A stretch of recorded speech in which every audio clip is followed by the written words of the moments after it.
In the shadowed corners of forgotten maps, beyond the rice fields left to rot, and down winding paths where the trees grow too quiet, there are places that no one speaks of.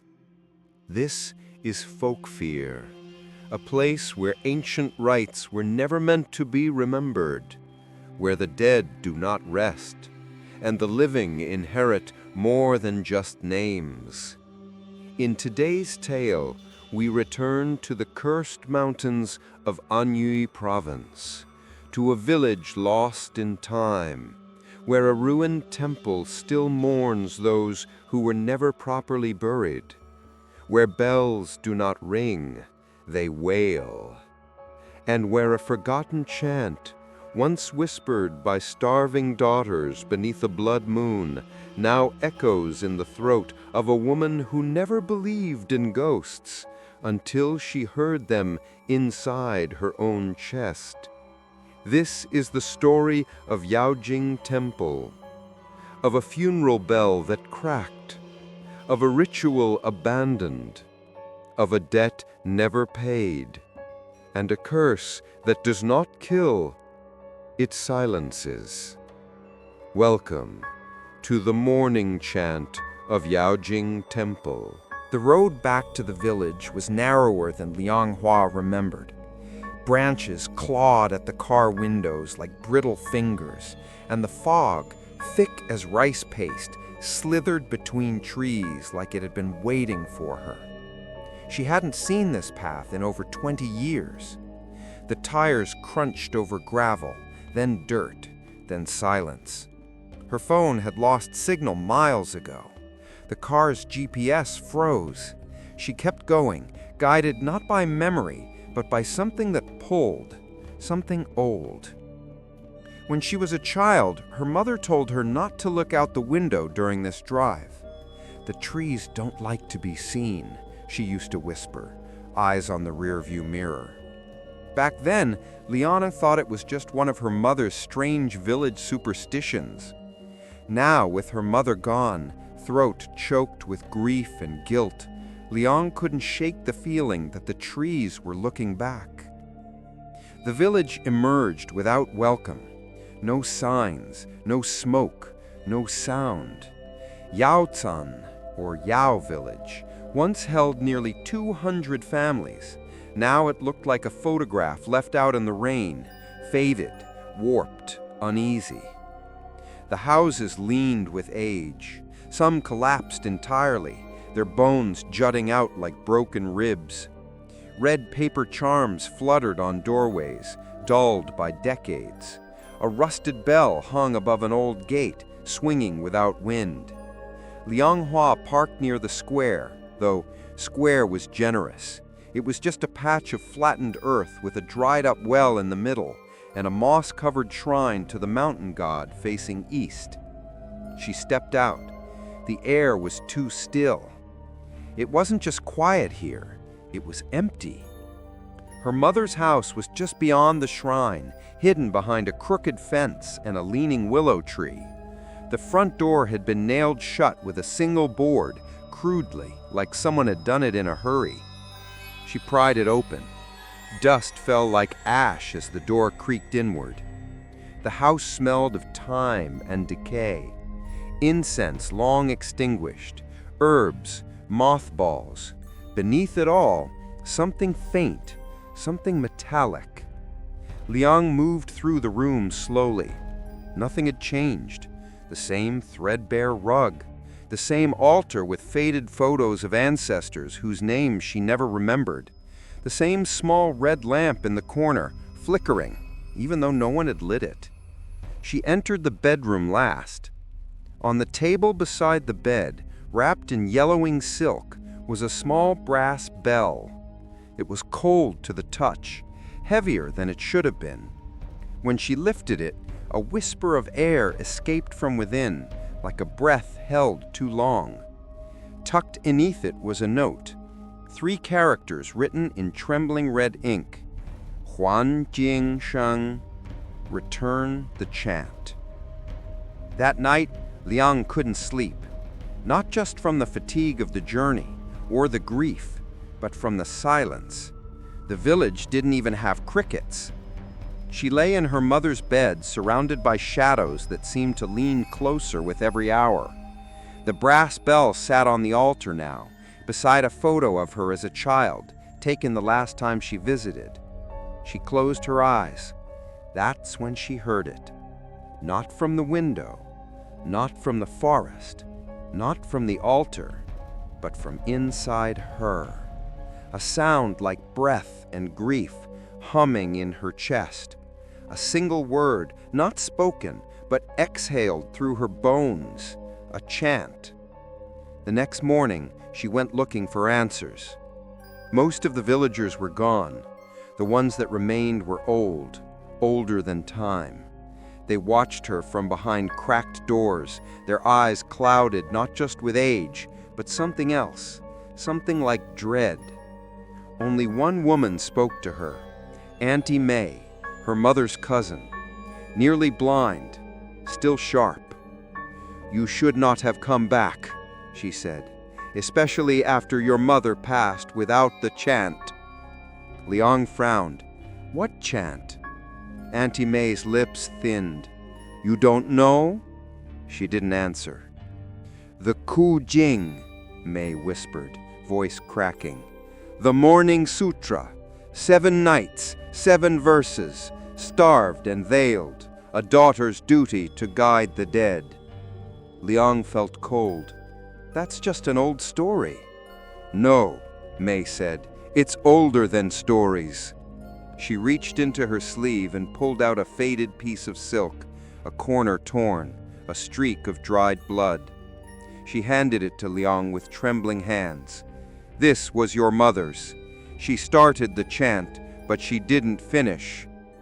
Liang returned to the house with the silk in hand and the bell in her bag. She unwrapped the bell once more, holding it to the light. It was etched with something, a series of characters circling its rim, but the script was so worn, so ancient, she could barely decipher them. One character stood out, Feng, her mother's maiden name. It wasn't just a funerary bell, it was a family bell, and she had brought it back. That evening, the chanting returned, stronger now, clearer, a melody of mourning, hollow, ancient, echoing through her lungs like she was a vessel, not a person. She couldn't sleep, she couldn't even scream. Her voice was caught in her throat, forced to hum, to whisper, to chant words she didn't remember learning. She looked in the mirror. Her lips were moving on their own, eyes wide, mouth open, whispering a sutra no one had spoken in decades. She tried to stop. She couldn't. She fell to the floor, breath ragged, throat raw. The bell began to hum, and from outside, in the woods that flanked the temple ruins just beyond the hill, something heard her. The fog didn't lift with the sunrise. It thickened. It pressed against the windows like a second skin, pale and silent, cloaking the house in something heavier than weather. Liang Hua stared into the milky blur outside and felt the weight of something she could not name. The bell hadn't moved from the altar, but the whisper in her chest, the chant, hadn't stopped since last night. She hadn't slept. Her voice was hoarse, though she hadn't spoken a word aloud. Her throat felt bruised, her tongue dry and unfamiliar. When she coughed, it sounded like someone else, someone far older. She turned on the faucet. No water. She checked her phone. No signal. In every way that mattered, she was alone. Except she wasn't. She walked through the village that morning, hoping to shake the creeping fear from her skin, hoping to remember something, anything from her childhood that didn't feel so strange now. But Yao village had changed, or perhaps it had always been like this, and she had simply forgotten how wrong it felt. No children played in the square. No animals stirred. Only eyes, dozens of them, from behind shutters, from cracks in old wood, watching her, as if they knew what she carried, as if they blamed her for it. She passed a group of old women sitting in a circle beside the shrine. Their hands moved like ghosts, weaving invisible threads into the air. They didn't speak, didn't blink, but as she approached, they each turned their heads in perfect unison and hummed. One note, low, shaking, mourning, a tone she had heard before, in her sleep, in her chest. She stumbled backward, heart racing. The women didn't follow. They simply continued. Back at the house, Liang searched her mother's drawers. She wasn't sure what she was looking for. Answers, maybe. Proof she wasn't losing her mind. A diary, a letter, anything. What she found was a wooden box beneath the bed, sealed with red thread and wax. On the lid, a faded carving of a phoenix with its wings folded, its head bowed, not in pride, but shame. She broke the wax.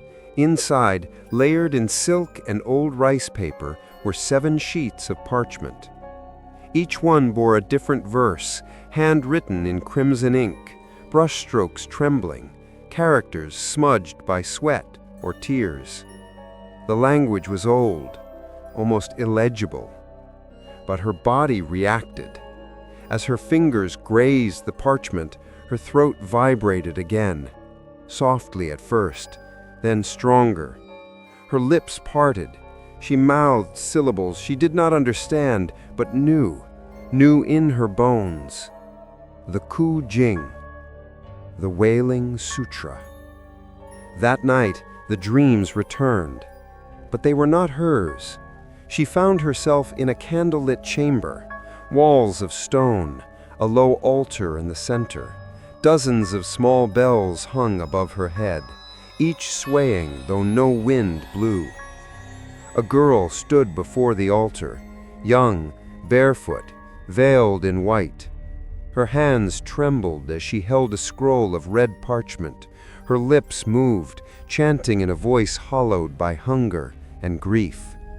I could smell incense and decay. The girl turned. It was her, but not her. A version of herself, centuries removed, gaunt, weeping, eyes hollow. The chant rose, the bells began to scream, and then silence, complete, shattering, suffocating. She woke gasping. The bell on the altar was ringing, but without sound. It vibrated violently, dancing on its base. She reached for it and burned her fingers. It was hot. She tried to scream, but her voice was gone. Only air escaped her lungs, hollow, panicked. She stumbled from the house into the fog, into the night, into the silence. At the edge of the village stood a man, old, dressed in robes that might have once been ceremonial. His beard was long, white as bone, his eyes ink black. He did not move, he did not breathe, but he spoke. "Return to the temple, daughter of the chant." She tried to respond, but her voice was still missing, stolen. The man raised one hand and pointed toward the path beyond the shrine, the path to Yaojing Temple. Then he was gone. The next morning, Liang's voice returned, but it was different, fragile, strained, like a cord stretched too tightly. She stood in the mirror and whispered her own name. It echoed, twice, once from her mouth, once from somewhere else. She packed a small bag, incense, the bell, the parchments, a thermos of tea she didn't drink, and followed the path the old man had pointed to. The villagers watched her pass. None of them stopped her, not even Auntie May. They only closed their doors behind her.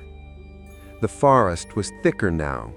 The trees leaned inward, branches forming arches overhead, draped in moss and shadow. The air grew colder with each step, the fog deeper. It took hours to reach the clearing. She knew she had arrived not because she saw the temple, but because the chant returned, stronger, clearer, from under the ground. Yaojing Temple stood in ruin. Its roof collapsed, stone walls cracked, the gate barely held together by rot and rope. But the bells remained, dozens of them, hung in rows from the archways, from broken beams, from dead trees. None of them rang, yet she could hear them, not in her ears, in her ribs, in her blood. Each step toward the temple made her throat tighten. When she crossed the threshold, the air changed. The fog stopped at the gate, as if forbidden from entering. Inside, it was dry, still, waiting. She approached the altar. It was cracked down the center, as if split by lightning or time. Beneath it, she saw the dirt had been disturbed recently. Someone had dug here, or something had risen. She placed the bell on the altar, and for the first time in years, maybe centuries, the temple breathed, a deep, shuddering exhale of ancient air. The bells trembled. The chant began. And Liang Hua, though she did not yet understand why, joined it. The moment Liang Hua stepped across the threshold of Yaojing Temple, it felt like the world behind her had disappeared. The fog, the trees, the village, gone, swallowed by the breathless stillness within the crumbling walls. The air wasn't just silent, it was held, like something unseen was pausing, waiting, listening. She stood still, her fingers still curled around the cold brass bell in her pocket. Her breath came shallow, as if the space inside the temple couldn't hold too much life at once.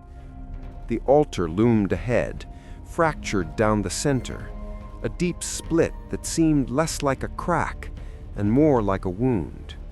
Moss crept along the edges. Old red wax had melted and rehardened into grotesque shapes. The stone beneath it had blackened, burned. Liang knelt.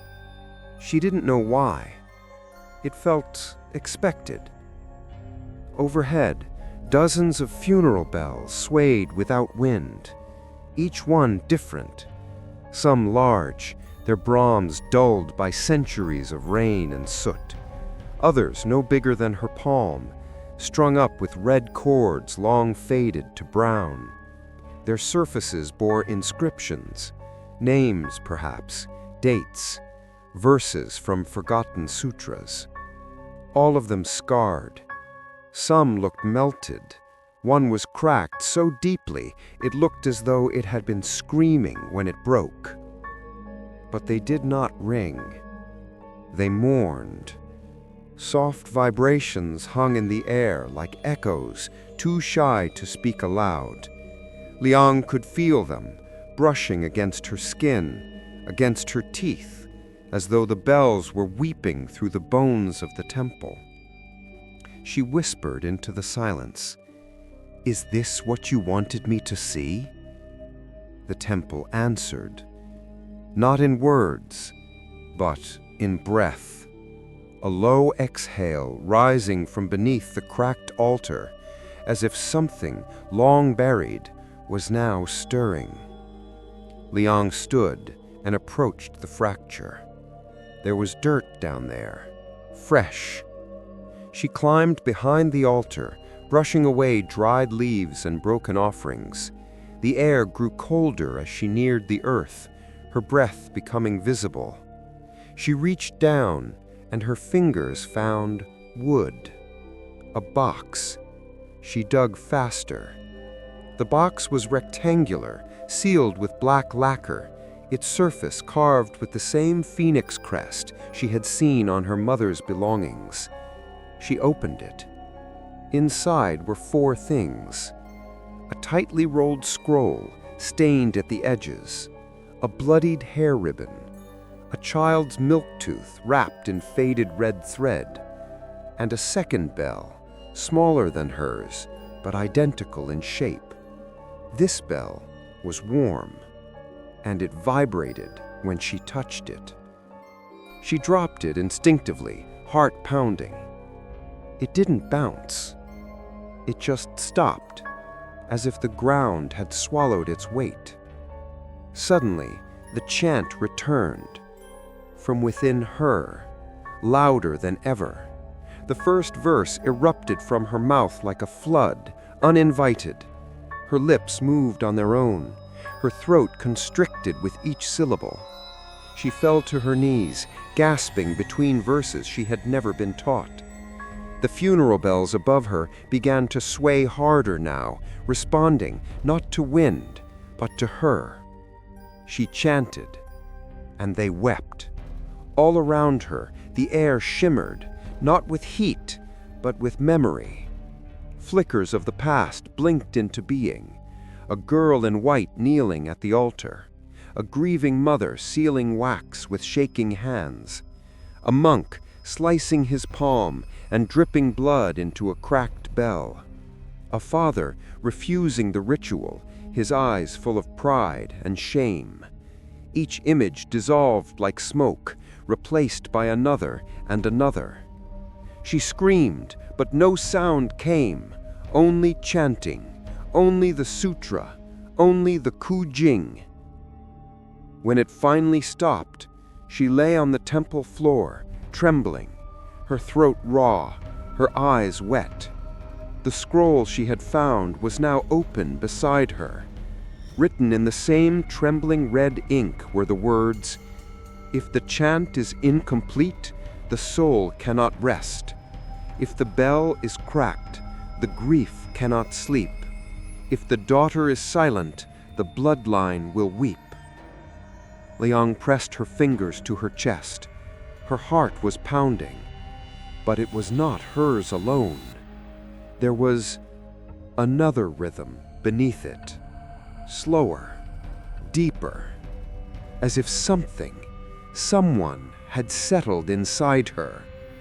She fled the temple, down the stone steps, through the archway, back into the forest.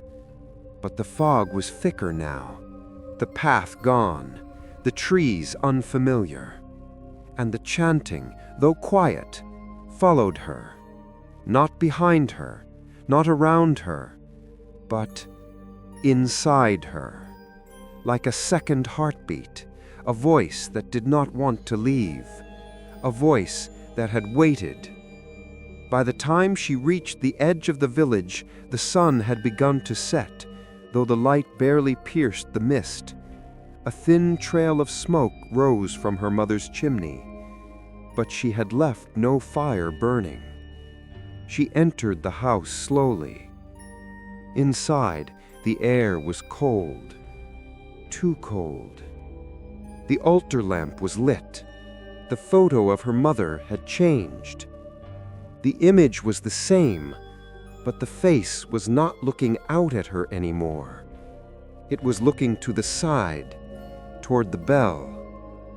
She tried to speak, to call her mother's name, but her voice caught, and instead of a name, another verse of the chant escaped, without her consent. She clutched the edge of the table to stay upright. The bell rang once, softly, and from the far corner of the room, a child began to cry. She turned slowly, but there was no one there. Only shadows, and a small wet footprint on the floor. Bare, too small to be hers, and fresh. She fell to her knees. The crying stopped. The silence returned. But now she knew. The temple did not mourn alone. It mourned with her, and it would not stop until she finished what her mother could not. By dawn, Linghua could no longer deny it. She had brought something back with her. Not a ghost, not a possession, but something older, colder, something bound not to her body, but to her blood. The bells had been silent when she awoke, but the house was wrong. Objects had shifted ever so slightly. The photo of her grandmother on the altar faced backward now. The incense bowl had been freshly stirred, though she had not touched it. And there, placed neatly beside the brass bell, was a length of red silk, soaked through with dried blood. She hadn't left it there. She took the silk to Auntie May. The old woman was waiting, sitting outside her crumbling home like she had never moved. Her eyes were clouded with cataracts, but they turned sharply toward the fabric. She didn't touch it. Instead, she said only, "Your mother's blood was the last to feed the chant." Ling sat, her hands trembling. "What is it?" she whispered. May's jaw clenched. "The veil." Ling frowned. "A mourning veil?" May shook her head slowly. "No, the binding. It is not worn to hide the daughter. It is soaked in her blood to bind the spirit she chants for. That silk was your mother's offering. She cut her palms, dipped the cloth, and spoke the verses." She paused. "She made it to the 6th night." Ling's stomach dropped. "There are 7. May nodded. "She died before the final verse." Silence lingered between them. Ling stared down at the silk, the blood long turned brown, the thread stiff with age and grief. "She never told me." "She couldn't," May said. "Once the chant begins, the voice no longer belongs to her. She did what she could. She bought you time." "Time for what?" "To finish it." Back at the house, Ling turned the bell over in her hands. She remembered now, vaguely. When she was young, her mother had forbidden her to play in the attic, said it was full of spiders, said it wasn't safe. But once, when she was 8 years old, she had gone up anyway. And there, wrapped in moth-eaten cloth, had been a box full of bells, dozens of them, each etched with the Feng family crest. She'd rung one, just once, and her mother had slapped her harder than she ever had before or after.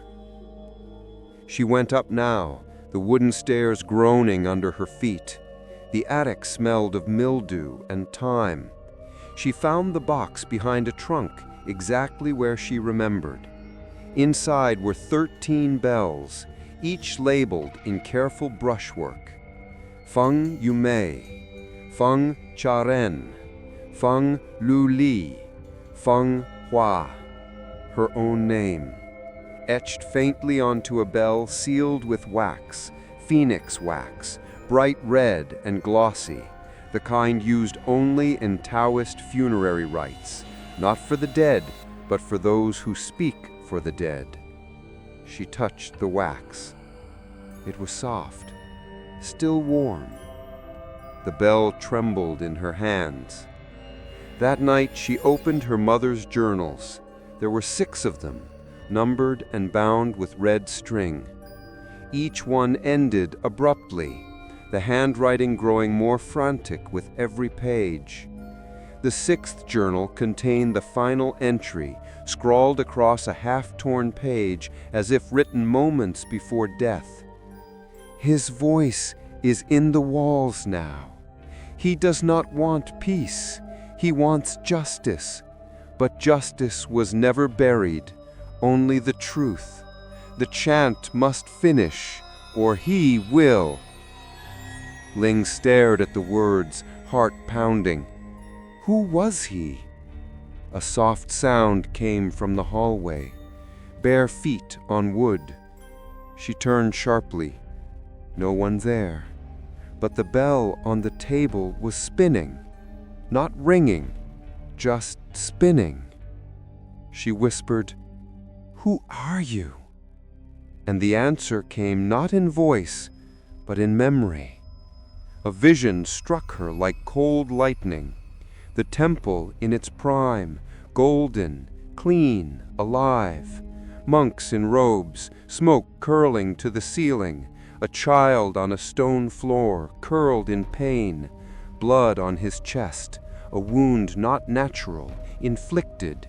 Men arguing, a name shouted. Feng Linhai, the family, the boy, the death that cursed them all. She collapsed to her knees. The chant spilled from her lips again. Third verse. This time she recognized the words from the scroll. They rolled out unbidden as if burned into her tongue. When she tried to stop, the bell cracked. Not hers, but the one etched with Feng Linhai. The original bell, the first one. And from deep beneath the floorboards, a voice began to cry.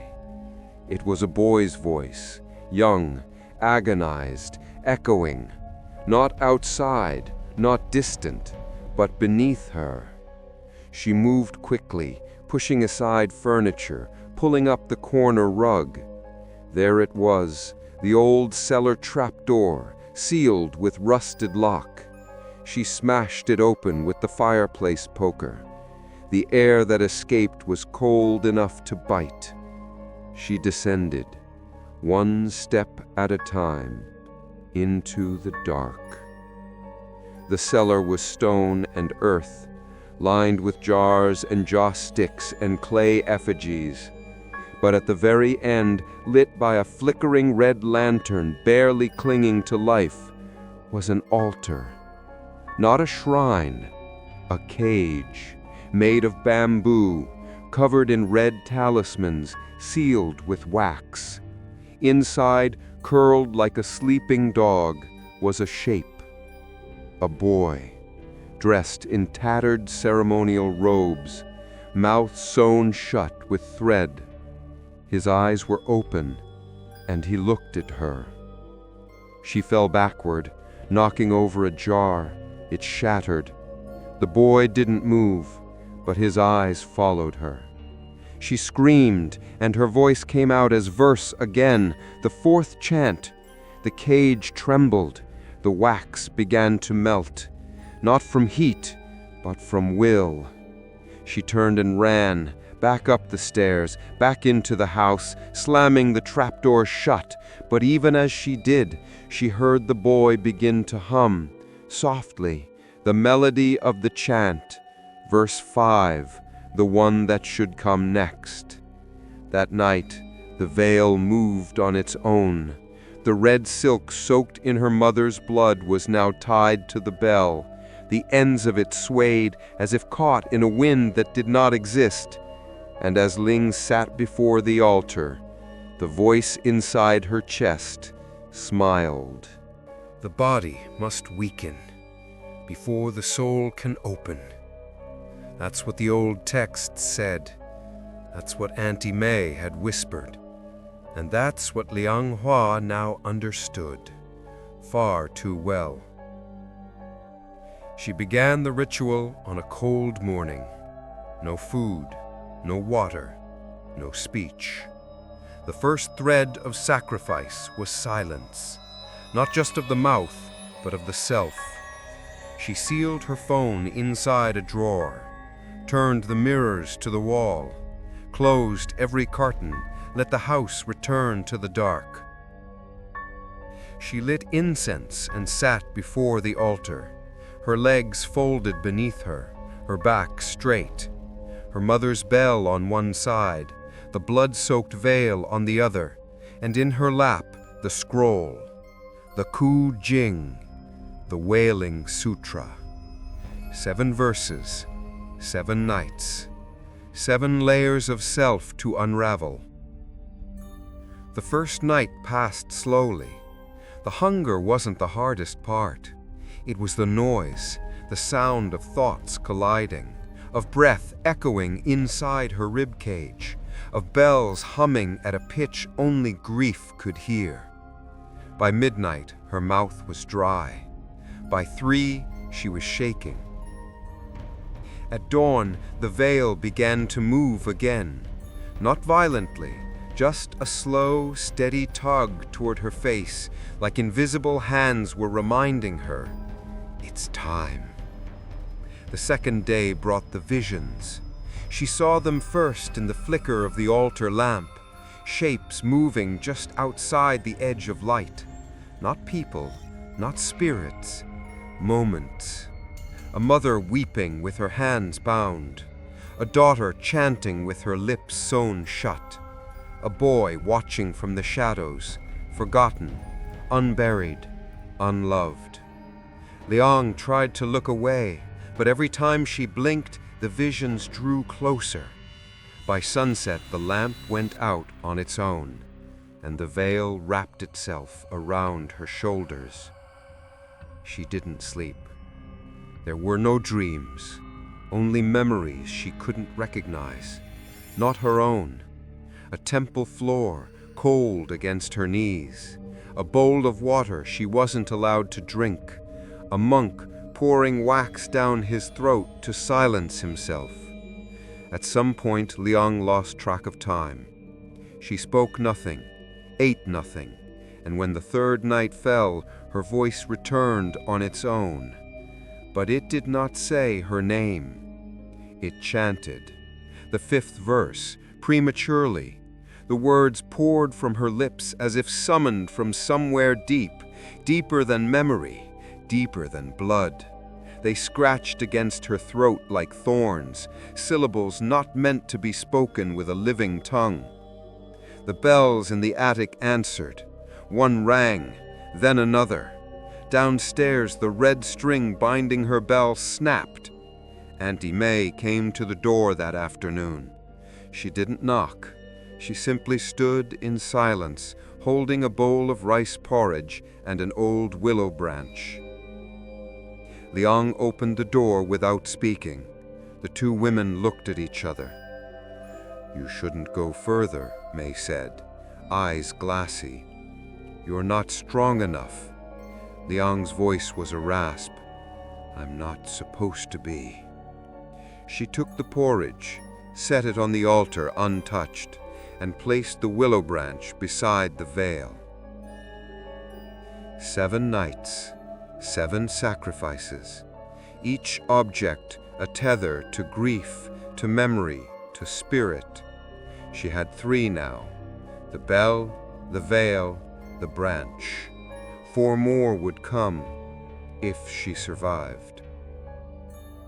On the 4th night, her body began to rebel. She collapsed twice, once at the stairs, once in the bath. Her limbs felt carved from stone, but still she chanted. Verse 6 now, even though the scroll remained closed. The words echoed not just from her mouth, but from the house itself. Floorboards groaned in rhythm. The altar flickered with each syllable. The boy's voice, Thanglin Hai, returned in harmony. And in the cellar, the wax seal dripped.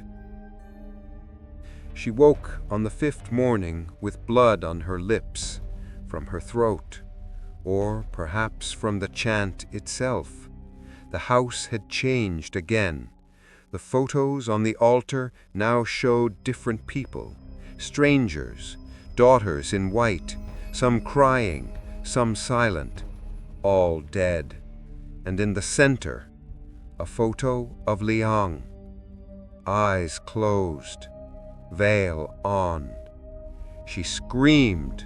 This time her voice came out, raw, desperate. It was the first sound she'd made that wasn't the chant. The silence that followed felt like judgment. Then came a whisper. "Do not break the fast." It wasn't her mother's voice. It was a girl's, soft, starved, inside her ear, inside her skin. She turned toward the sound and saw herself, standing in the hallway, gaunt, hollow-eyed, smiling faintly, and wearing the veil. She passed out before the 6th night. Her body collapsed mid-verse. Her face hit the floor. The bells rang once, loud and sharp, and the house fell deathly still. She awoke to find herself changed. The room had moved. The altar was gone. The walls were stone. Candlelight flickered overhead, and across from her, sitting cross-legged on a shadowed mat, was the boy, Feng Lin Hai. He stared without blinking and spoke without moving his lips. "You have worn the hunger well." She wept, not from fear, but from the weight of it all, of 100 daughters before her, of 1,000 voices denied, of a single chant left unfinished, again and again, because pride or silence or shame had stolen the tongue before the ritual could close. He reached out a hand. She took it, and in that moment she understood. Not forgiveness, not peace, but the purpose of pain. On the 7th night, she tied the veil across her face with her own blood. She lit 7 candles around her, placed the bell on her lap, held the scroll in trembling hands, and began the final verse. This one was not written. It had to be spoken from within, passed down through blood and breath and bone, and as she spoke it, her body faded, her hunger vanished, her voice became something not hers, but ours. By midnight, the house was silent, but the chant continued, not loud, not whispered, but woven into the walls, into the bells, into the dark between breaths. The ritual was nearly complete. Only one bell remained, cracked, waiting. The morning after the 7th night was too quiet, not peaceful, hollow, as if the village itself had paused, holding its breath, waiting to see what she had done. Liang Hua awoke on the floor, limbs stiff, throat raw, lips cracked. The veil lay beside her, soaked through. The bell in her lap was cold, but it was no longer silent. It hummed, not loudly, not even audibly, but she could feel it. A low, steady vibration against her skin, like the heart of something that should not live, was pulsing in the metal. She staggered to her feet and looked around the room. The candles had burned to nothing. The scroll had curled in on itself. The air smelled of blood, wax, and ash. But what chilled her most was this. All the bells in the attic had gone quiet, utterly still. She climbed the attic stairs with trembling hands, each step creaking under her weight. The moment she opened the hatch, the scent hit her, copper, incense, and something foul. She lit a candle and gasped. The box was open. The bells had spilled across the floorboards, dozens of them, scattered like bones after a ritual gone wrong. Some had rolled into corners, others lay upright, perfectly centered in a circle. One had cracked open entirely, its insides blackened, hollow, burned clean. But it was what lay in the center of the attic that made her drop the candle. Footprints. Bare. Small. Wet. Leading in a circle around the bells. And then stopping, right where the cracked bell lay. She knelt beside it. Her name was etched there. Feng Hua. Her bell. Split clean down the center. She touched it, and her ears filled with screams. Not loud, not sharp, but layered.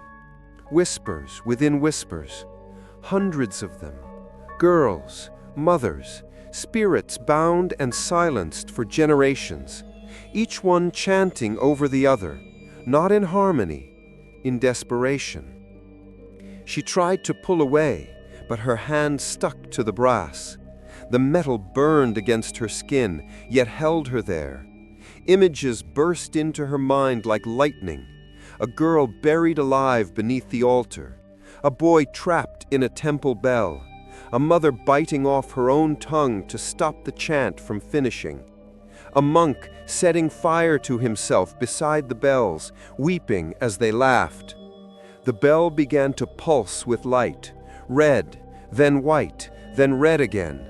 Each pulse a memory, each memory a cry, each cry a piece of someone who was never mourned properly. She screamed, and the sound tore through the house. It shattered a vase downstairs. It knocked incense from the altar. It broke the mirror on the wall, the one she had turned to face the wall weeks ago.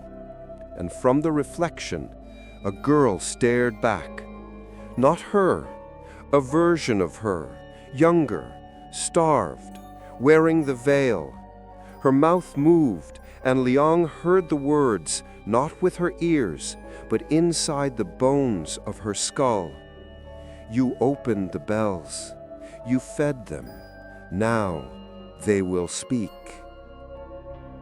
That night, the house changed. Not visibly, but in mood. It no longer felt like a house. It felt like a temple again. The walls echoed. The floors whispered. The air was heavy, not from smoke or dust, but from presence. Liang could not sit without hearing breathing behind her. She could not sleep without feeling fingers at her neck.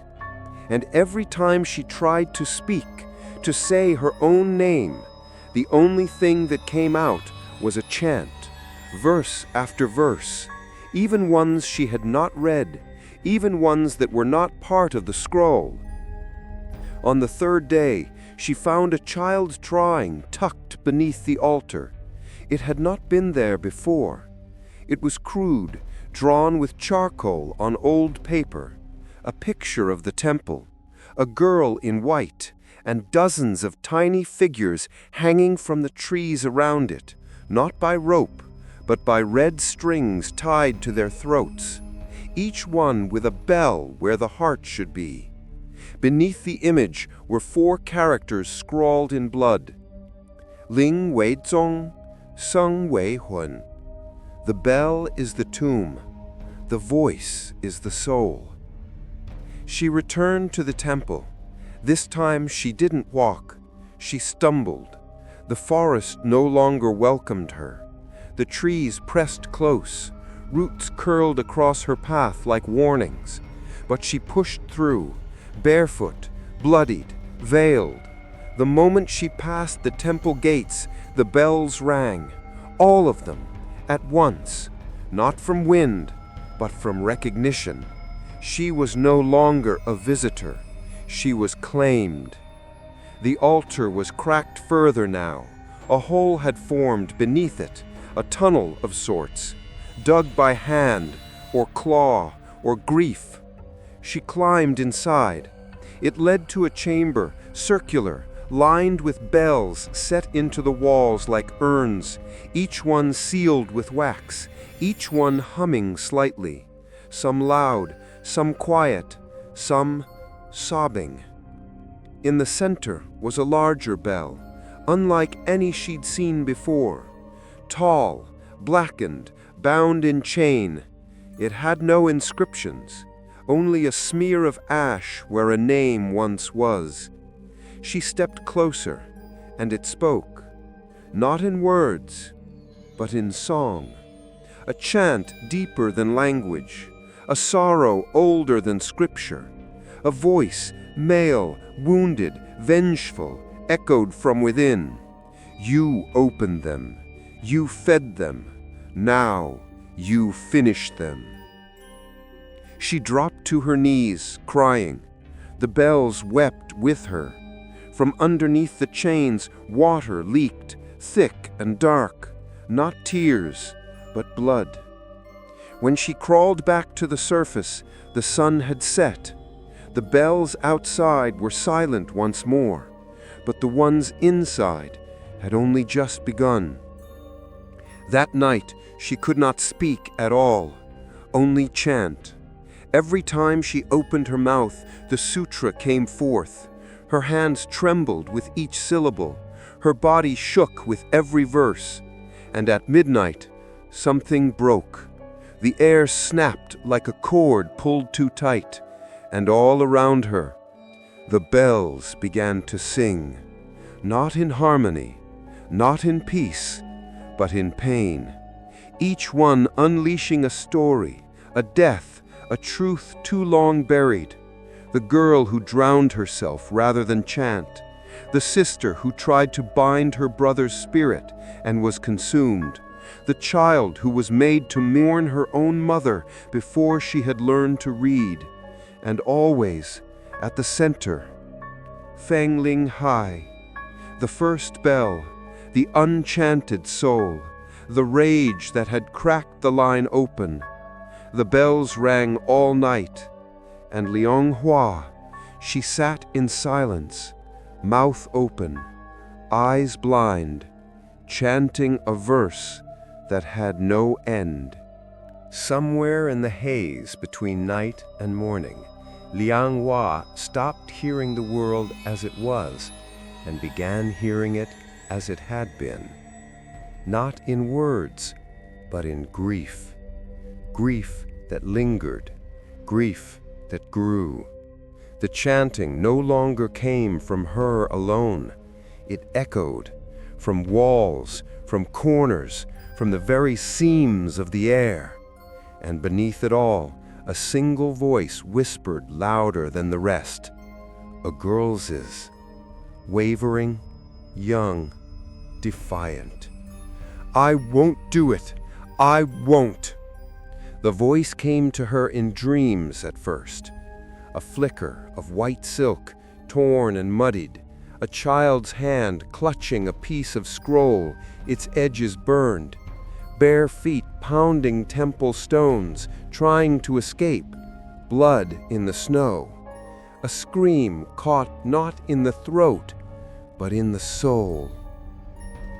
And then the bells began ringing only her name.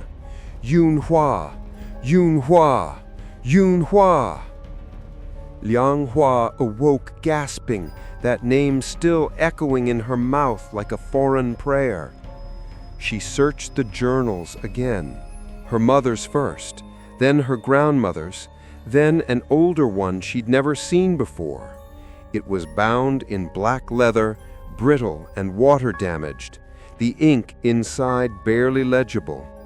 But on page 17 she found it. The girl who broke the line, Feng Yunhua, firstborn daughter of Feng Qingshan, refused the chant after her brother Lin Hai died from a wound no one explained, said the rite was for the guilty, not the innocent, said her brother did not need to be mourned, he needed to be believed. She ran on the third night. The bells cracked. The fever came. The curse began. Liang traced the ink with shaking fingers. So it had begun with her, Yunhua, the first daughter who refused to mourn the spirit of a murdered boy, the sister who broke the ritual, not from neglect, but from love. And it was that refusal, that defiance, that pride that had opened the wound still bleeding through her family's bloodline. She returned to the temple at dusk. The air there no longer resisted her. It welcomed her now, as one of its own. Inside, the bells had stopped ringing, but as she crossed the threshold, one of them spun gently.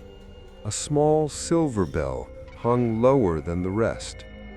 She touched it and fell into the past. Snow, wind, wailing. The vision came like a scream through water. Yunhua, veiled but unbowed, kneeling before the altar. Her father beside her, fists clenched, watching her chant. Lin Hai's body laid out behind them, pale, bruised, lips blue. But the bell meant for his soul was untouched. Yunhua stared at it, then stood and spat. He was murdered, not cursed, not haunted. I will not mourn a lie. Her father slapped her. She didn't flinch. She removed the veil and walked away. 3 nights later, the fever came. First to her father, then the others. 27 villagers died before spring, and every firstborn daughter in the Feng bloodline from that day forward was marked. Some never spoke again. Some never made it past childhood. Others, like Liang, inherited the voice that carried the unfinished chant. When Liang came to, the temple was dark again. The altar had been rearranged, no longer broken, whole, but not with her family's name. It now bore a single phrase carved into the stone. The one who did not weep is the one who cannot rest. She knew now who the curse truly belonged to. Not Lin Hai, not the monks, not even the fathers who tried to bury the truth. It belonged to Yunhua, the sister who tried to protect her brother and damned them all. That night, Liang stood before the mirror. She put on the veil again, this time not in mourning, but in penance. She lit incense and placed 3 objects on the altar: her cracked bell, her mother's veil, a ribbon she found beside the silver bell in the temple, Yunhua's. She lit a 4th candle, a 4th offering, for the daughter who had been denied a voice for too long. And then she chanted, not the 7th verse, a new one the scroll had never written, one Yunhua had begun but never finished. The walls shook, the windows shivered, and beneath the floorboards the boy's voice began to scream, not in pain, in recognition. The chant Yunhua had once denied was being offered at last.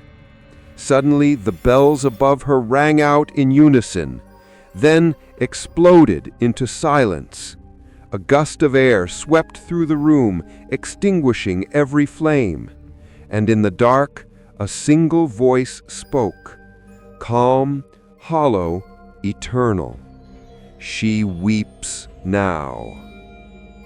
Liang collapsed, and for the first time in weeks, she slept without chanting, without hearing bells, without voices, only the sound of wind through bare branches, and the faint weeping of a girl no longer forgotten. The scroll waited. It had always waited. Even when closed, even when hidden in dust or soaked in blood, the Ku Jin was never just ink and parchment. It was memory. It was voice. It was pain bound into syllables too old for forgiveness and too sacred to be spoken without consequence. And now, Liang Hua was ready. Or at least she had nothing left to lose. She prepared the room like her mother once had. 7 candles, red silk stretched across the floor like a path of veins. The bell before her, cracked but willing. The scroll fully unrolled. This time, it revealed more than it had before. New verses, characters that shimmered faintly, as if written in blood that had never fully dried. As if the chant itself was alive and only revealed its true form once the speaker was truly broken. The first verse came like a whisper from the edge of her tongue, not spoken, drawn out of her. Her mouth moved gently, rhythmically, like water rolling over stone. Each word vibrated through her chest, not painful, not yet, but heavy. By the second verse, the air grew thick.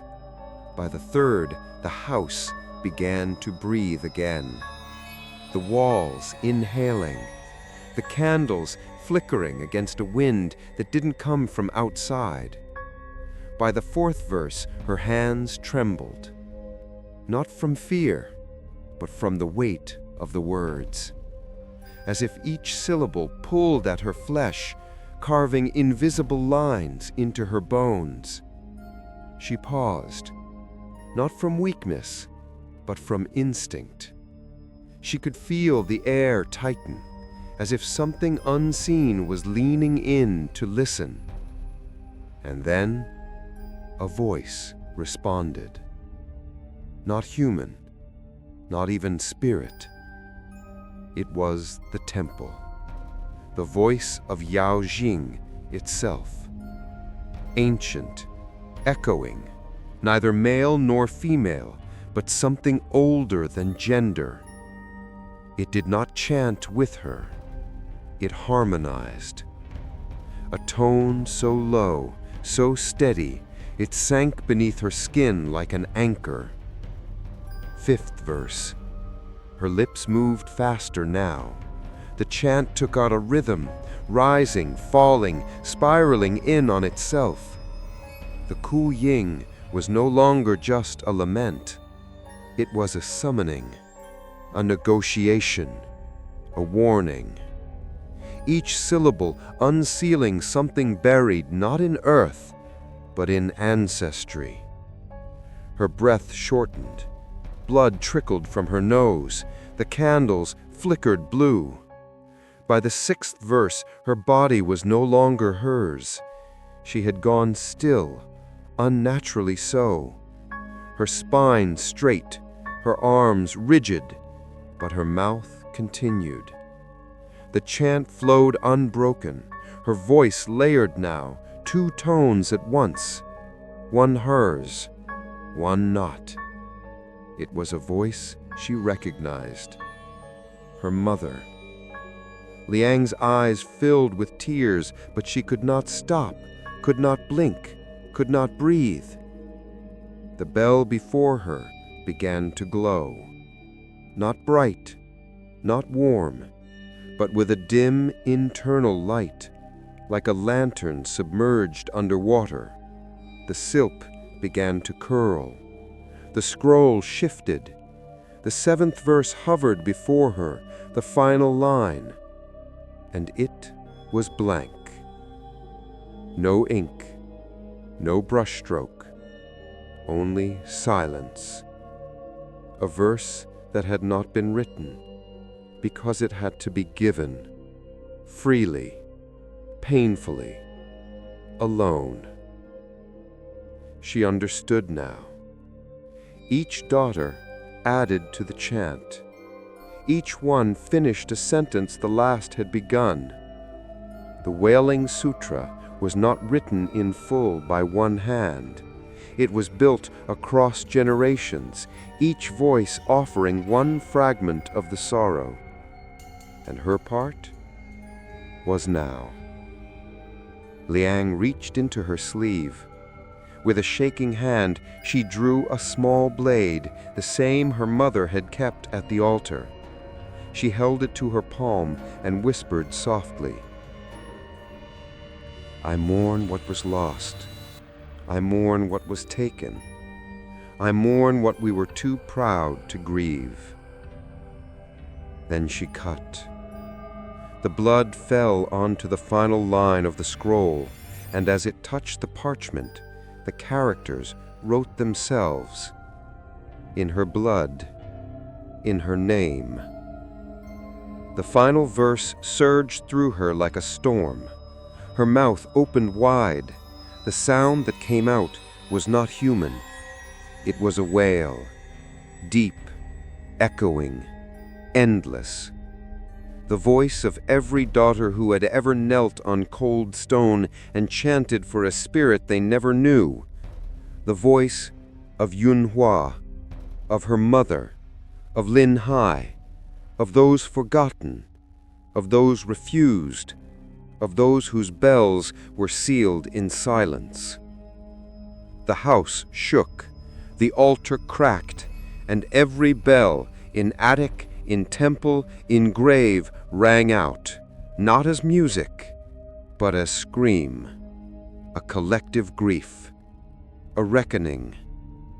The house filled with wind. The veil flew from the floor and wrapped itself over Liang's face. The bell before her shattered. And in the dark, a voice spoke. Clear, calm, complete. The chant is whole. Then silence. True silence. Not haunted, not held, but clean. Liang collapsed. Not dead, not broken, just emptied. Her voice gone, her breath shallow, but her heart quiet. And in her chest, where once the chant had echoed like a second heartbeat, there was nothing. Peace. When she awoke, the scroll had vanished. The bells were still. The altar was dust. And outside, the fog had lifted. For the first time in 3 generations, the wind moved through Yaojing freely, as if the valley had finally exhaled. Liang Hua stood slowly. Her legs ached. Her skin was pale. Her voice dawn. But her eyes were clear. She walked to the window. The village below shimmered in morning light. And on the doorstep, tied in red thread, lay a bell. New, untouched, waiting. Not to be rung, not to be feared, but to be remembered.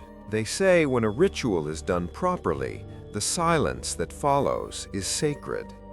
But the silence that followed Liang Hua's chant was something else. Not sacred, not clean, but starving. For 3 days, nothing moved. No birds, no wind. Even the villagers, those who still remained, stayed behind closed doors, watching, waiting, listening. Liang wandered the village with a blank expression, veil tied loosely around her throat like a remnant of something she wasn't ready to discard.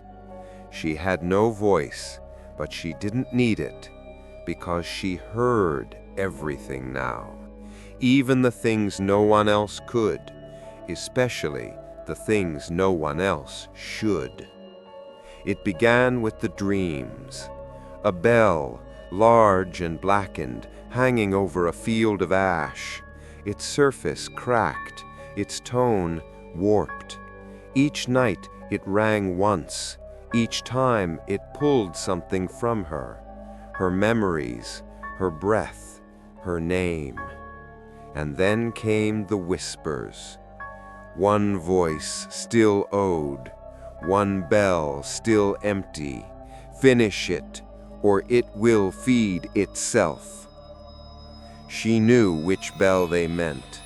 The first, Theng Ling Hua's, the cracked bell, the origin, the one never sealed. While the other spirits had quieted, some released, some finally heard, his had not. He had waited centuries. He was not mourned.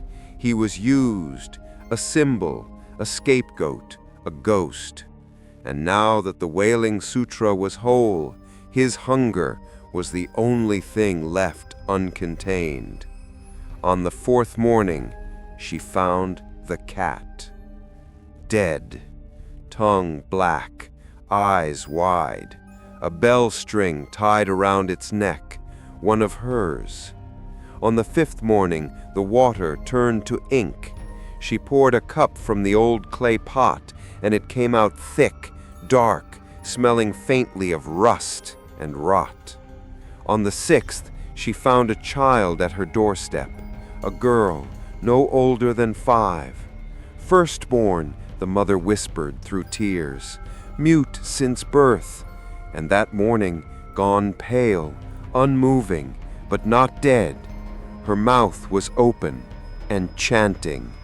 The bell was feeding again, but it wasn't waiting for rites now. It was taking. Liang returned to the temple on the 7th day.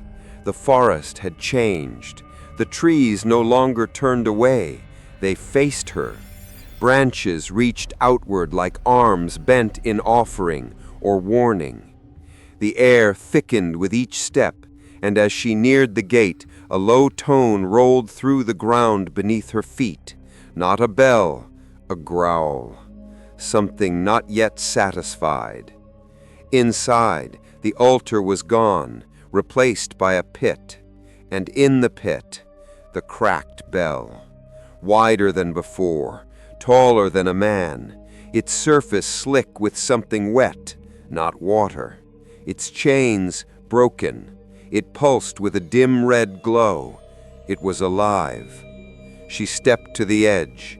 The bell pulsed once, and a wave of nausea knocked her back.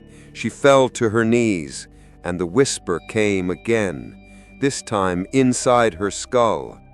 You gave them peace, but I was not given justice. I do not want your chant. I want your truth. You will speak it, or the bloodline ends. She crawled forward. Tears ran down her cheeks. I don't know the truth, she mouthed, soundless. But the bell knew.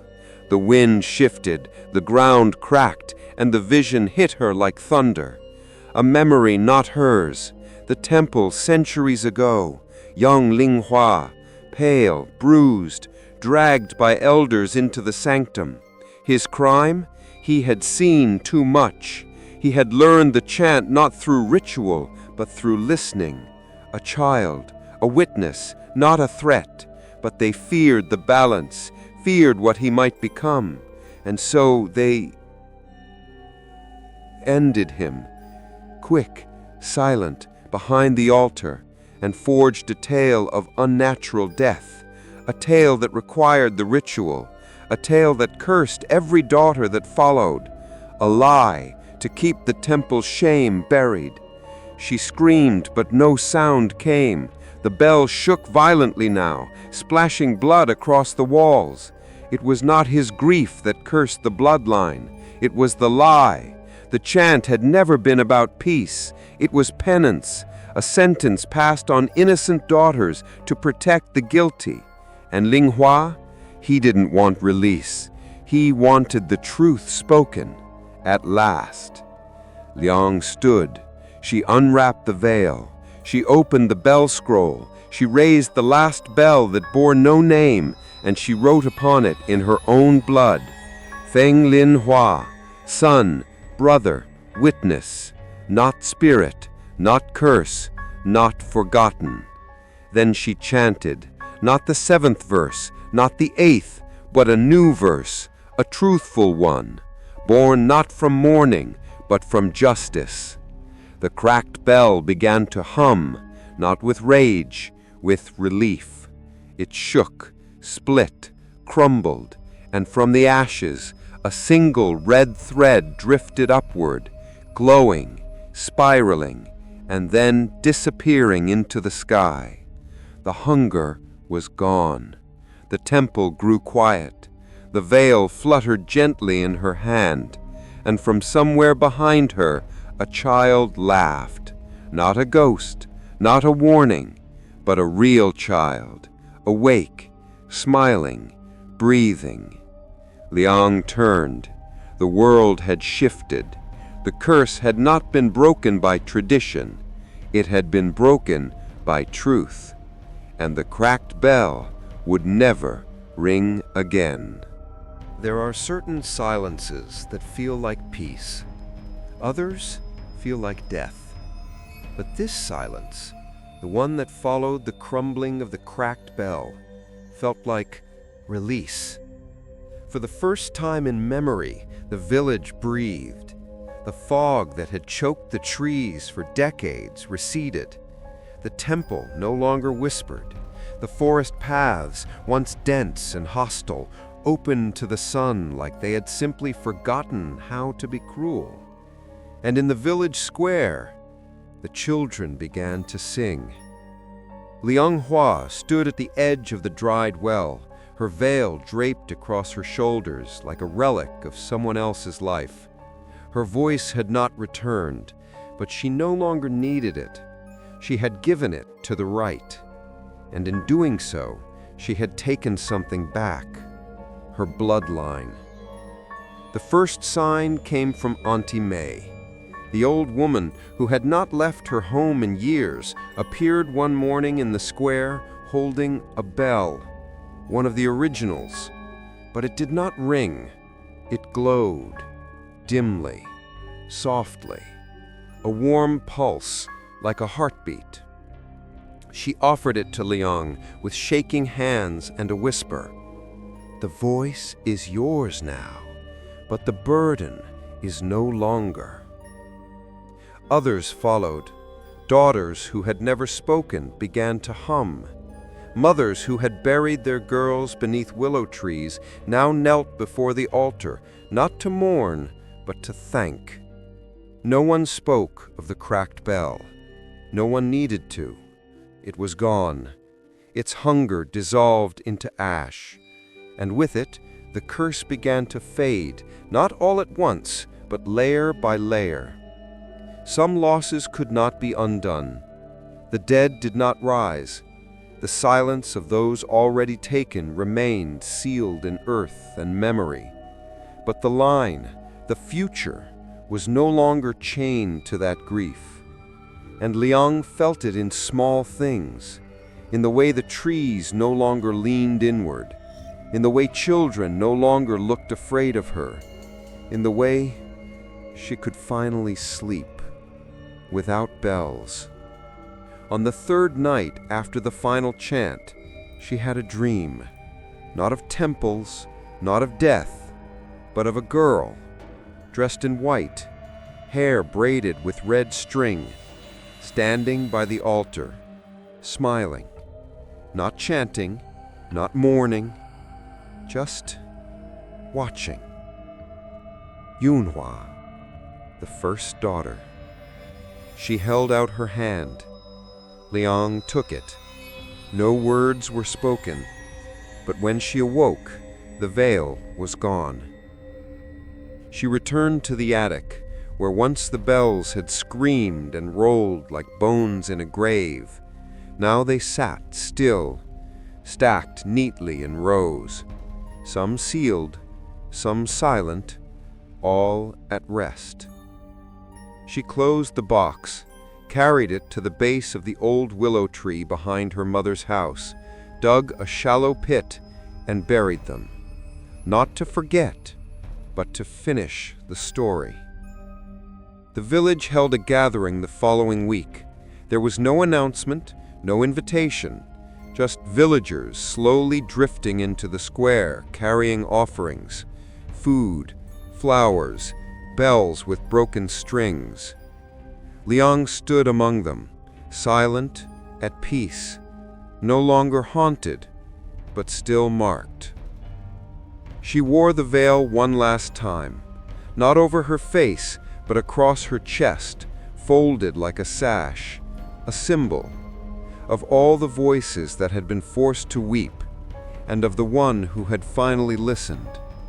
And a little girl approached her, wide-eyed, curious. She couldn't have been more than 6.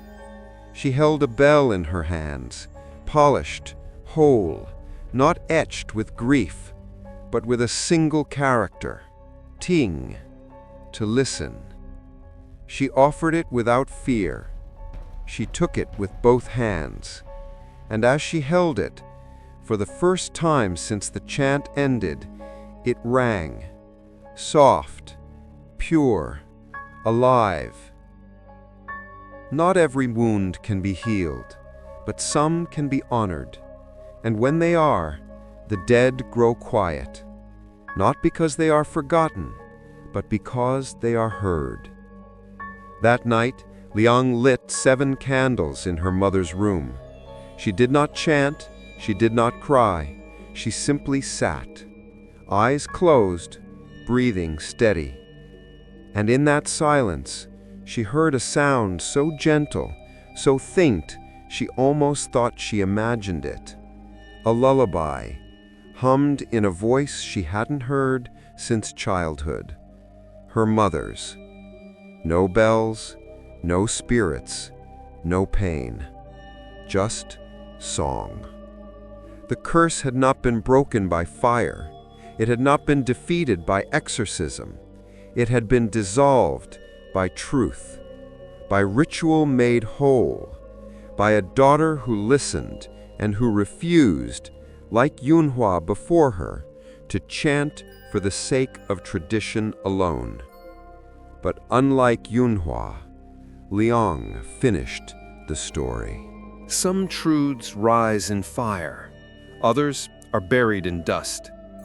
And in the case of the Wailing Sutra, its deepest secret, its final grief, was not in the scroll, but beneath stone, hidden under generations of footsteps, incense, and forgotten prayers. It began with a tremor, a faint shaking beneath Liang Hua's feet as she swept the old temple floor one final time. The bells were gone now, buried, the scroll sealed, the curse quieted. And yet the ground still stirred, not violently, not even urgently, but like something unsettled, not malevolent, just waiting to be acknowledged. She returned that evening with a lantern, her mother's incense bowl, and a chisel. The altar was cracked. She had seen it since the beginning, that jagged wound running through its center like a scar refusing to close.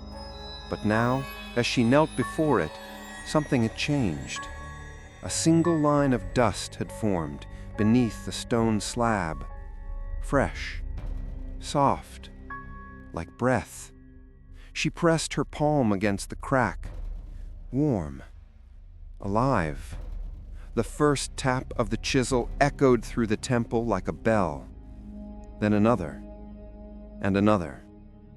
The slab split, not easily, but willingly, as though the altar, like the ritual, had been waiting for this release. And when the final piece broke free, the ground beneath opened like a mouth. A staircase, spiral, narrow, carved from black stone slick with moisture. The air that poured out was cold and metallic, not from rot, but from age. She descended slowly. Each step took her deeper than she expected. The walls were lined with symbols, old Taoist seals burned into the stone, faded and twisted by time. None of them were prayers. They were warnings. At the bottom, a chamber, circular, wider than the temple above, lit only by the glow of her lantern and the strange shimmer of something beneath the floor. She stepped inside and stopped breathing. The floor was ash, inlaid carefully into patterned stone circles, layered, pressed, dozens of concentric rings, each etched with a name, each name familiar, her family. Liang knelt. She brushed her fingers across the first ring, the outermost. Feng Mei, the first daughter who died before age 10, the one they called cursed. She brushed the next. Feng Yonghua, the one who refused. And again, Feng Luli, Feng Jie, Feng Xing, Feng Hua, her own name, already carved, already filled with ash. Her hands trembled. She looked around the room. Small urns lined the walls, hundreds of them, each sealed with red wax, each tied with thread, each marked not with a death date, but with a verse. And then she understood. Every failed chant ended here. Every daughter who died mid-ritual was not burned, not buried. They were bound, reduced to ash, sealed in verse, and placed beneath the temple to feed the next generation's mourning. It was not just grief, it was consumption. The chant had not only preserved memory, it had preserved fuel. Sacrifice rewritten as tradition, blood disguised as duty, and she, the last daughter, had broken the chain. But the ash remained. The history, the horror, the cost. She wept, not for herself, but for them, all of them. The girls who had starved in silence, the mothers who had offered their daughters, the monks who hid their sins behind scripture. She wept until her voice cracked, and still the ash did not stir, until she spoke 3 words, not in verse, not in ritual, but in truth. You are free. The ground shuddered.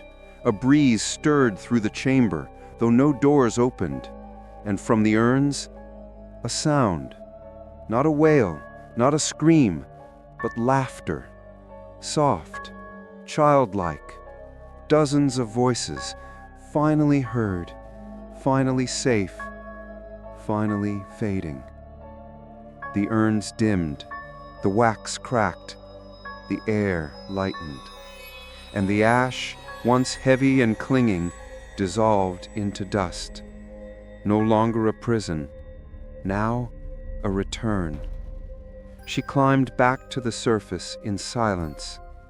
The temple was dark, the stars overhead gleamed like lanterns, and the altar, cracked and broken, now felt clean. Not sacred, not cursed, just stone, just earth, just the place where truth was finally spoken. That night, Liang lit one final candle on the altar, not for mourning, not for ritual, just to remember. And as the flame danced, the wind passed through the trees like a sigh, not of grief, but of relief. Some chants begin in grief.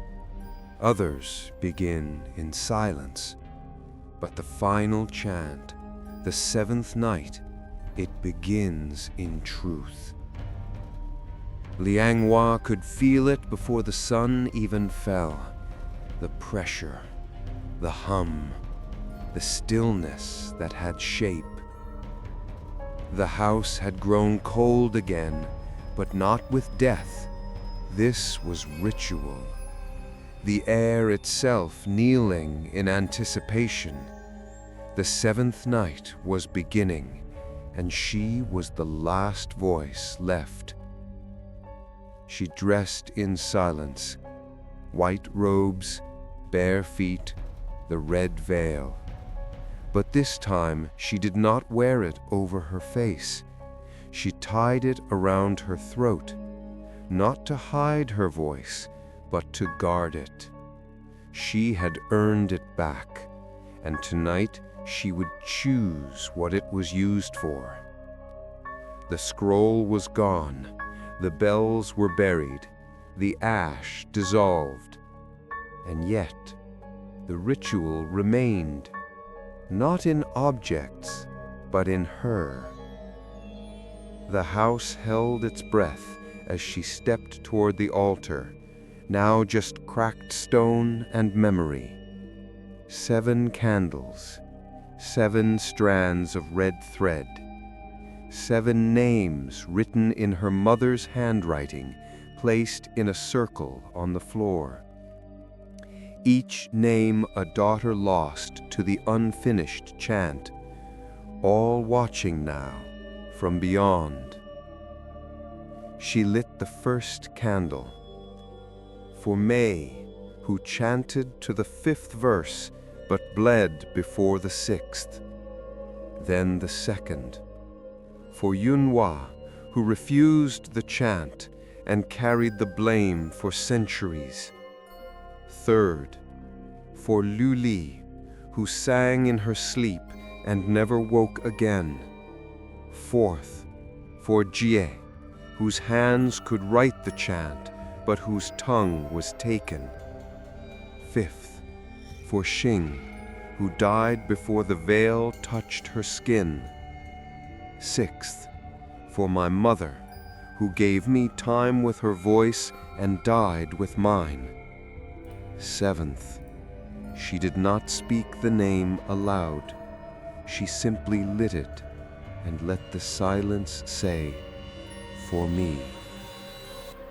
The wind stirred, the candles flickered, and then he came, Feng Lin Hai, not as a boy, not as a ghost, but as a presence. He stepped from the shadows at the edge of the room, the light bending around him like memory, unfinished, flickering, not malevolent, but not calm. He had waited too long for calm. His eyes met hers, and in the stillness he spoke. "I heard you, but I am not done." Liang opened her mouth, but no chant came, only breath. "Then speak," she mouthed. "Speak your truth." He stepped forward. The candles burned higher. The names on the floor began to curl at the edges, and Lin Hai began to weep, not from sorrow, but from rage. "I was not lost. I was taken. I was not a spirit. I was a warning, and they made me into a curse." He looked at the altar, then back at her. "Let them hear me." The wind howled, a window shattered, the 7th candle flared blue, and all around her the air filled with the sound of chanting. Dozens of voices, hundreds, all the girls, all the women, all the mothers, all the daughters, chanting one final verse, a verse never written. Liang fell to her knees. The sound filled her skull. It pressed against her teeth, her ribs, her lungs. She could not speak. She could only listen, and Lin Hai stood at the center of it all, no longer flickering, solid, real, alive with the grief of generations. He lifted his hand, and she saw in his palm a bell, his bell, cracked but glowing, red light pulsing in time with every voice around them. He held it out. She reached, and as her fingers touched the metal, it dissolved into dust, into smoke, into song. The chanting stopped. The candles went out, and the wind ceased, not faded, stopped, like a held breath finally released. Lin Hai was gone. The room was empty, except for her. And the silence, a new silence, not waiting, not mourning, not cursed, but complete. She stood slowly. Her veil floated gently to the floor. Her voice, her true voice, was still within her, but she didn't need to use it. Not yet, not tonight. The seventh night had ended, and for the first time in Yaojing Temple's long cursed memory, the chant was whole. The ritual was complete, and the dead were free. They had all believed it, for generations, that Fang Lin Hai died from misfortune, that the bell cracked from grief, that the chant was meant to ease his pain, not cover it. But the temple never mourned for him, not truly, because the temple knew. The morning after the seventh night, Anhui returned to the temple with clean hands and quiet breath. She did not wear the veil. She did not carry the bell. She brought only a lantern and a question. Why did he die? She descended into the earth once more, down past the ash chamber, beyond the altar, to the space beneath the altar's shadow. A narrow door she hadn't noticed before, carved with a Taoist seal long faded. She pushed it open. The hinges screamed. Inside, a record room. Not scrolls, not books, but stone. Dozens of small plaques, each inscribed with names and rites performed, lineages, chants, rituals, and on the far wall, the seal of the Feng family, cracked straight through the middle. She traced her fingers over the stone until she found it. Fang Lin Hai, died 7th month, winter solstice. Rite performed? None. Bell? Refused. She froze. The next line chilled her blood. Cause of death: ritual containment. Ritual containment, a phrase that said nothing, but meant everything. She scanned the surrounding records, found fragments, mentions of fear of corruption, unauthorized knowledge, and spiritual contamination. Then, hidden behind a crumbling tile, she found a sealed packet, rice paper wrapped in red silk. She unwrapped it slowly. Inside was a confession, written in her ancestor's hand. Fang Kyung-shan, the patriarch, the temple head, Lin Hai's father. He heard what he should not have heard. He repeated the chants in the courtyard, perfectly, without instruction. They said it was talent, but I knew what it meant. The boy would become too powerful. He would see through the ritual, unravel the need for us. So I ended it before the question became too large to silence. We told the village it was a spiritual affliction. We buried the truth under wax and ritual. We made the bell. We told his sister to mourn him. She refused, and the bell cracked. Liang sank to the floor, her body shaking. So it had never been a curse. It was a cover-up, a ritual created to conceal murder, a boy sacrificed to protect the legacy of a crumbling tradition. And then, when his sister refused to obey the lie, the guilt became unbearable. So they created the chant, not to honor the dead, but to silence the daughters who would remember. The Wailing Sutra was never about grief. It was about shame. A system of ritual suffering built to protect the names of men already dead. And for every generation that followed, the daughters paid for it with their tongues, their breath, their voices, their lives. She stared at the broken seal on the wall, the symbol of her family, split clean through. It would never be whole again. And maybe that was right. That evening she gathered the villagers. Only a few came, the ones who had always known something was wrong, the ones who had lost daughters.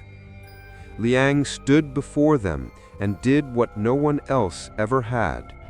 She read the confession, not with rage, not with trembling, but with clarity. When she finished, no one spoke, no one wept, but someone bowed, then another. Then every person there bent low to the earth, to Linghai, to Yunhua, to the truth. That night she returned to the temple. The cracked bell, the one that never fully crumbled, still sat in the shadows. It had stopped glowing. Its hum had ceased. But it remained, not out of vengeance, out of memory.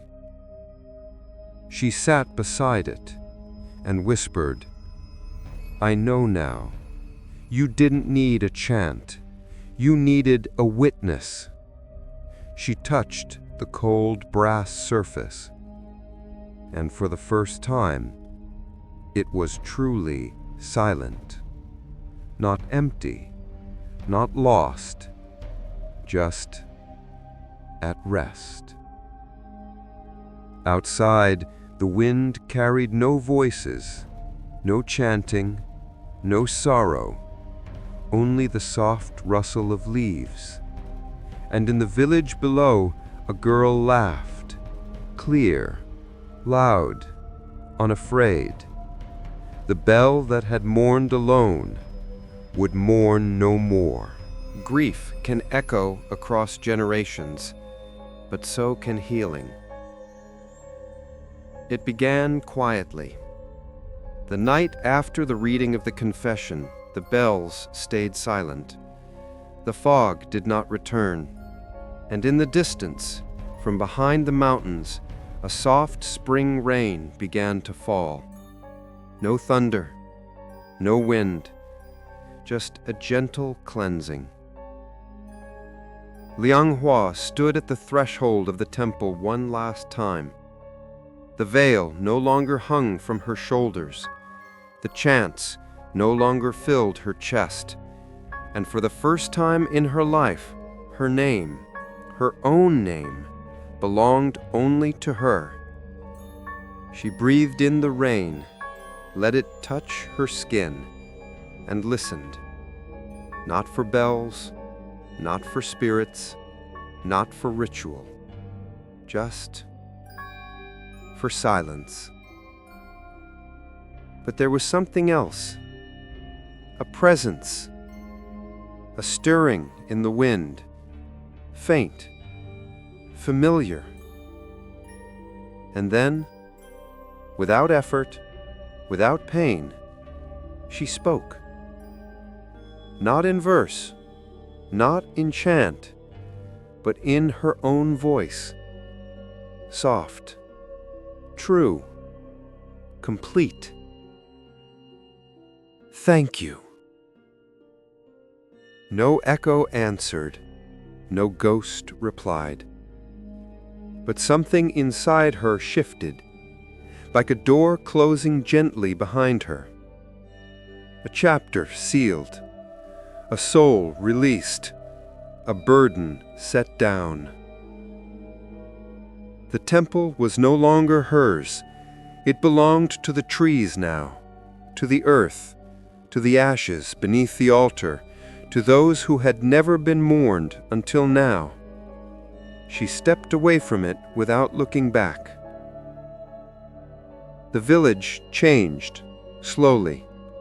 The shrine was rebuilt, not with old scripts, but with carvings made by children. Birds returned to the trees. Wind chimes replaced the bells. The veil, once worn with fear, now hung in the village hall beside a plaque inscribed with one phrase: "To listen is to remember." No rituals, no chants, just a place to sit, to be quiet, to hear.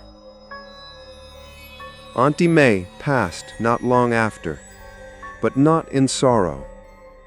She died in sleep, with clean air in her lungs and a smile on her lips. Before she left, she had whispered to Liang with shaking hands, "The curse is not that we forget. The curse is that we're never allowed to." And now, for the first time, they were allowed to forget, to forgive. Liang Hua became a teacher again, not in the city, here, in Yao village. The children called her Miss Hua.